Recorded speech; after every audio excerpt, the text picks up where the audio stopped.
everyone, welcome back to my YouTube channel.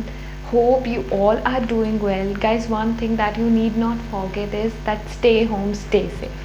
So guys, आज हम discuss करेंगे class 9th moments book का very first chapter, that is The Lost Child, which has been written by Mulk Raj Anand, very famous and an ordinary writer. So guys, this is not just a piece of writing. इसमें आपको बहुत ही significant themes और messages मुल्क राज आनंद ने बताए हैं, which are very worth to read, जो बहुत ही आपको अच्छा लगेगा, and this chapter is quite interesting. So let's go with it. So guys, this story is all about a lost child. एक ऐसा बच्चा जो गुम चुका है, जैसे आपको टाइटल से ही समझ में आ रहा है, द लॉस्ट चाइल्ड। एक ऐसा बच्चा जो गुम गया है, उन्हें इधर उधर खेलना बहुत पसंद होता है। तो what happens is that this family goes to a fair. उसके बीच में क्या होता है कि जैसे कि बच्चों को अगर कोई आसपास कोई फ्लाइज दिख जाए, कोई ड्रैगन फ्लाइज दिख जाए, कोई बटरफ्लाइज दिख जाए, तो they try to catch them, right. तो same this happens with the child, he is moving with his parents to a fair. And आपको एक बात और भी पता है कि जैसे कि बच्चे जब सड़क पे चल रहे होते हैं तो उन्होंने अपने मम्मी पापा का हाथ पकड़ा होता है, जैसे आपने कई बार बहुत बार देखा भी होगा। वो कई बार छोड़ के इधर उधर भाग जाते हैं ताकि हम कोई फ्लाइज कैच कर सके, और जो भी उनको चीज़ फैसिनेट करती है या फैसिनेटिंग लगती है। Same happened with this boy, he tried to catch the butterflies and all the colourful dragon flies which was coming on their way. इसके पापा जो है उसको बहुत ही गुस्से वाली नज़रों से देखते हैं, जो आपकी बुक में वर्ड है रेड आइड, इट मीन्स कि बहुत ही गुस्से से देखते हैं। एंड उसकी मम्मा उसका ध्यान डाइवर्ट करने के लिए कहती है, लुक चाइल्ड लुक, आगे कितनी अच्छी एक मस्टर्ड की फील्ड है। आगे एक फील्ड आती है, ठीक है गाइस, वो एक ऐसी फील्ड होती है जिससे ऐसा लग रहा होता है जैसे you have spread all the golden colour over the field. बहुत ही अमेजिंग फील्ड होती है। अब गाइज ये धीरे धीरे they are approaching the fair. Child is enjoying all over the park because he is so excited that they are going to a fair. अब होता क्या है दैट बीच में एक बार he screams out the dove, और इसको इतना डर लगता है कि ये भाग के अपने पेरेंट्स के पास चला आता है। उस बीच जब वो फील्ड में रुके थे, जैसे मैंने आपको अभी बताया, मस्टर्ड की जो फील्ड थी उसमें इसने कहीं पेटल्स इकट्ठे किए थे तोड़ के। जब इसने एकदम स्क्रीम आउट किया दैट द डव, वो क्या होता है कि आपको पता है, जब बच्चे डर जाते हैं उनके हाथ में जो भी होता है वो घेर के अपने पेरेंट्स के पास भाग जाते हैं। Same happened with this boy, इसके हाथ में जो वो पेटल्स थे, इसने मज़े में और इतने डर में ही थ्रू देम आउट और अपने मम्मी पापा के पास भाग गया। गाइज आप देखिए, आपको ध्यान से सुनना है कि चलते चलते now they have reached to the fair, जहाँ पे उन्हें जाना था। But what happens is that as soon as they entered the fair, the child gets separated from his parents. अब पता नहीं क्या होता है, मे बी इनका ध्यान नहीं था, या आपको पता है जैसे ही बच्चे फेयर में एंटर करते हैं उनको इतनी चीज़ें दिखती हैं। There are ample stalls with very beautiful and cheerful things, candies, chocolates और बहुत सारी गेम्स। तो ये बच्चा उनकी तरफ अट्रैक्ट होते हुए कहीं और डायरेक्शन में निकल जाता है, और शायद पेरेंट्स का ध्यान नहीं रहा होगा तो वो किसी और डायरेक्शन में निकल जाते हैं। And at the very commencement of the fair they both get separated from each other. But देखिए सरप्राइजिंग वाली क्या बात है, that the child doesn't realise that he has been separated by his parents. अब वो क्यों, उसको ऐसा पता नहीं लगा। Let's see. As soon as he entered the fair, the both parents and the child they entered the fair, तो उसको क्या लगता है, द चाइल्ड सीम्स बहुत शॉकिंग हो जाता है, एकदम एस्टॉनिश्ड हो जाता है, बिकॉज उसने शायद आज से पहले इतना बड़ा और इतना अच्छा फेयर नहीं देखा था। उसको ऐसे लगता है that he has entered into a different world, because आपको पता है बच्चों को बहुत ही कलरफुल, चीयरफुल एंड ग्लैमरस चीज़ें काफ़ी जल्दी अट्रैक्ट करती हैं। तो क्या होता है, now he moves on to the fair, ठीक है। एंड आपको ये बात नहीं भूलनी है that they have already been separated by each other. सबसे पहले इसको एक स्वीट मीट सेलर दिखता है, बर्फ़ी वाला, जिसके पास रसगुल्लास, बर्फीज, गुलाब जामुन होते हैं। अब this child is very fond of barfi, ठीक है। Barfi is the most lovable sweet as we all know, और इसको सबसे ज़्यादा बर्फ़ी पसंद होती है। तो अब ये कहता है that I want that barfi, धीरे से अपने मुंह में बड़बड़ाता है कि मुझे बर्फ़ी चाहिए। लेकिन उसको पता होता है कि उसके पेरेंट्स कहेंगे दैट ही वॉज ग्रीडी, कंजूस। ग्रीडी का मतलब क्या हुआ, कंजूस। इसीलिए वो ये अपने पेरेंट्स से बोलता ही नहीं कि मुझे एक बर्फ़ी चाहिए, वो कहता है चलो छोड़ो आगे चलते हैं। जब वो आगे जाता है then he meets a flower seller, एक फूल बेचने वाला मिलता है जो गार्लैंड्स ऑफ गुलमोहर बेच रहा होता है। ठीक है गाइज, तो अब वो सोचता है that I want that garland, मुंह में बड़बड़ाते हैं। जैसे आपको पता है बच्चे काफ़ी चीज़ें ऐसे मुंह में बड़बड़ा देते हैं, जो चीज़ देखते हैं उन्हें वो चाहिए होती है। कहता है आई वॉन्ट दैट गार्लैंड।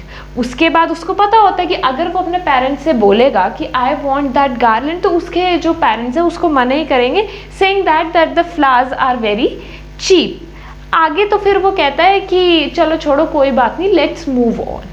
इसमें वो रियलाइज ही नहीं करता that he has been separated by his parents. वो ये सब कुछ अपने माइंड में ये थॉट प्रोसेस उसका चलता रहता है।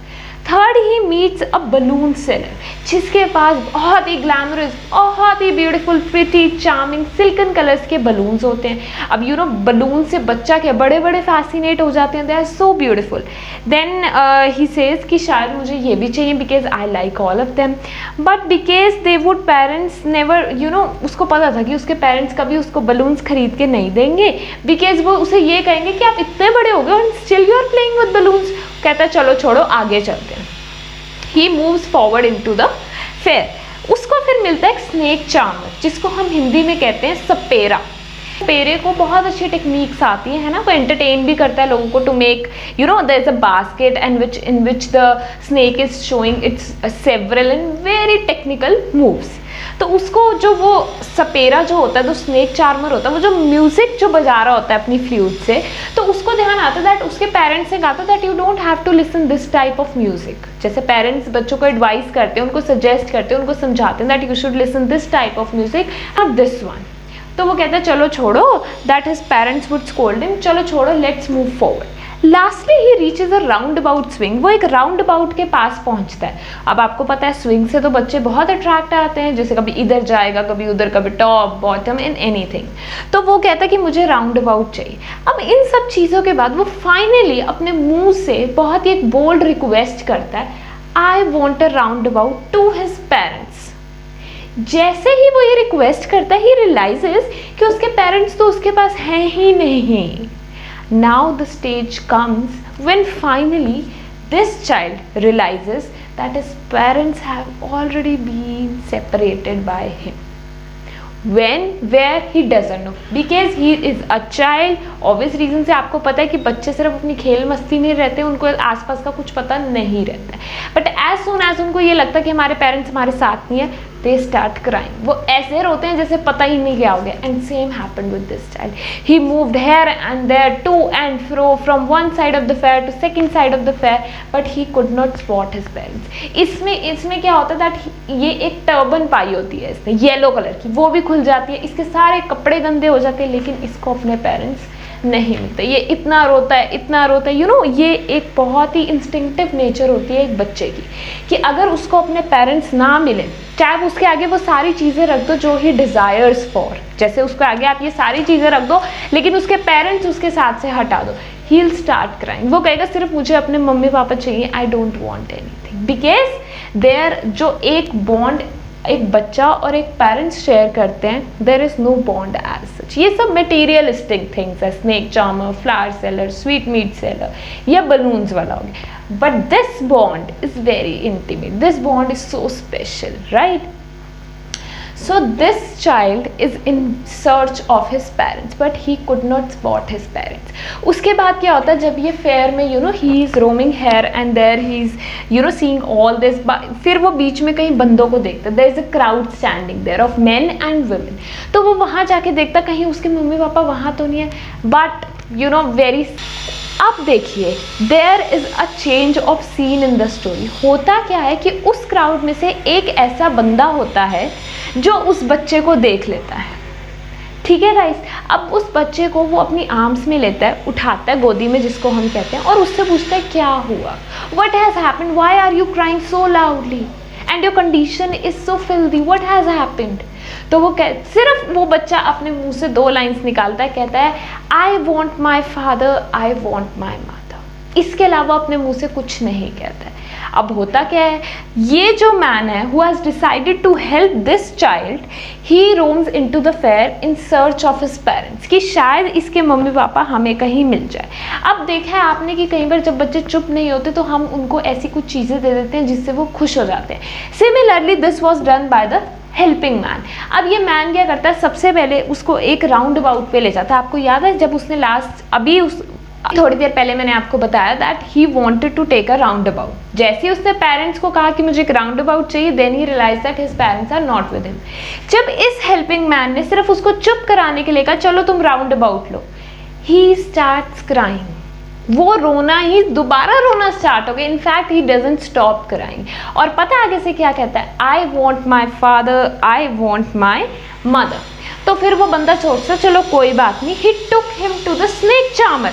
आप देखिए वो बंदा, इट्स कोइंसिडेंट, वो बंदा उसको वो सारी चीज़ों पे लेके जाता है जो ही डिजायर्ड फॉर, बट उसका आगे से एक ही आंसर होता है, I want my father, I want my mother. तो ये वहां जाने से भी मना करता है। सिमिलरली वो बलून्स वाले पे लेके जाता है, he took him to the snake charmer, to the sweet meat seller, round about, to the flower seller. But this child, it's just stuck on these two lines that I want my father, I want my mother. Finally they visit a sweet meat seller जहाँ पे उसकी favourite barfi मिलती है। लेकिन this child only says two lines that I want my father, I want my mother. और guys यहाँ पे आके मुल्क Raj Anand has ended the story. हमें नहीं पता है कि इसके बाद क्या हुआ है, we don't know. We really don't know because this is open to everything. This is open to interpretation. This is open to your own perspectives. हो सकता है इस स्टोरी के बाद ऐसा हुआ हो कि कहीं आगे जाके ये हेल्पिंग मैन जो था, जिसे हम कहते हैं अ ब्लेसिंग इन डिस्गाइज, वो ये आया और शायद ये दोनों ने मिलके, the child and the man has spotted his parents, और शायद वो भी इसको बहुत ही बहुत ही ईगरली ढूंढ रहे हो कि हमारा बच्चा आखिरकार गया तो गया का।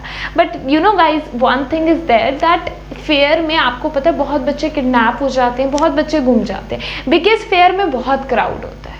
बट आप देखो इस बच्चे ने जब से he realise that he has been separated from his parents, he just said two lines, I want my father, I want my mother. So guys, now I have ended this chapter, but guys, there is a very subtle and very significant theme and message Mulk Raj Anand has spotted in this chapter.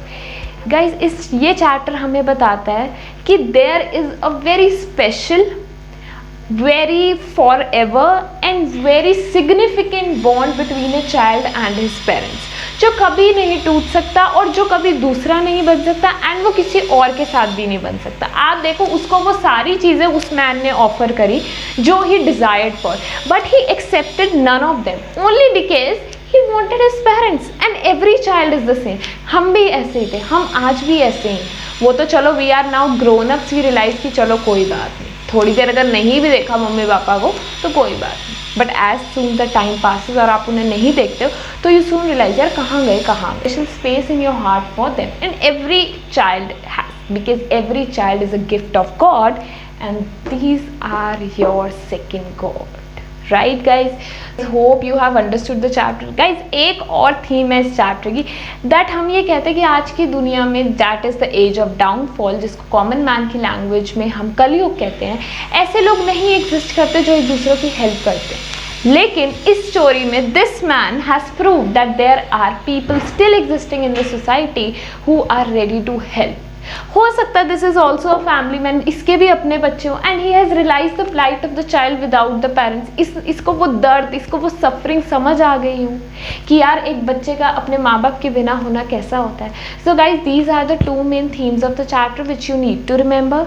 And guys, I hope you have understood the chapter. आपको कोई भी queries हैं, कोई line समझ नहीं आ रही और you want the answers of this chapter, you can comment in the comment box, और आप मुझे बता सकते हैं that whichever chapter I need to explain. कोई भी बिहाइव मोमेंट्स का कोई भी चैप्टर या पोइट्री सेक्शन हो सकता है, और of any class up to 12th standard. Guys, now I'll take your leave. Stay home, stay safe. Meet you super soon. Bye bye. Thank you.